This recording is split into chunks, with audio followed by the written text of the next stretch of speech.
Now we will talk about the some antivirals like acyclovoir, famcyclovoir, and valacyclovoir. Okay, so these all three are guanosine analogs.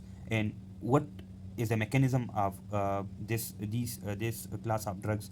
So it inhibits the DNA synthesis. Oh, okay, it inhibits the DNA synthesis, viral DNA synthesis. And by which mechanism? By inhibiting the viral DNA polymerase. First, it gets activated in the infected cells, the viral infected cells, by monophosphorylation. Okay, so how it is monophosphorylated? So it is monophosphorylated by HCV, herpes simplex virus, or varicella zoster virus, thymidine kinase. Thymidine kinase is a enzyme of these viruses. Okay, HCV and VZV has thymidine kinase, and thymidine kinase phosphorylate these acyclovoir, famcyclovoir, and well acyclovoir, and by monophosphorylation it get activated.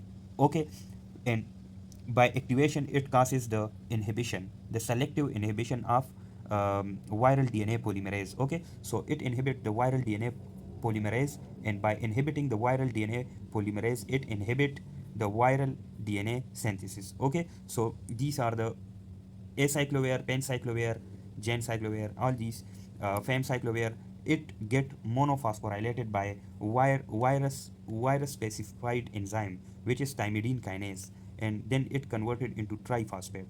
This triphosphate then inhibit the viral DNA polymerase, and viral DNA polymerase inhibition causes the inhibition of viral DNA synthesis. So this is the mechanism of these all three: acyclovoir, famcyclovoir, valacyclovoir, which are guanosine analogs. Okay, now the clinical uses. So the clinical uses are the HCV and VZV infection. So these guanosine analogs is used for the HCV and VZV infection, herpes simplex virus and varicella zoster virus. It has weak activity against Epstein-Barr virus, no activity against CMV, cytomegalovirus.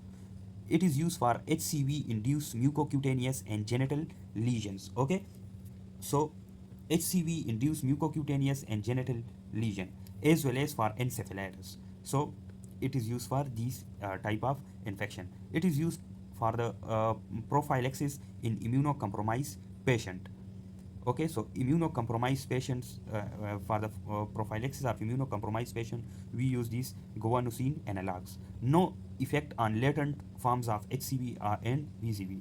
So in during the latent phase of these infection, these are ineffective.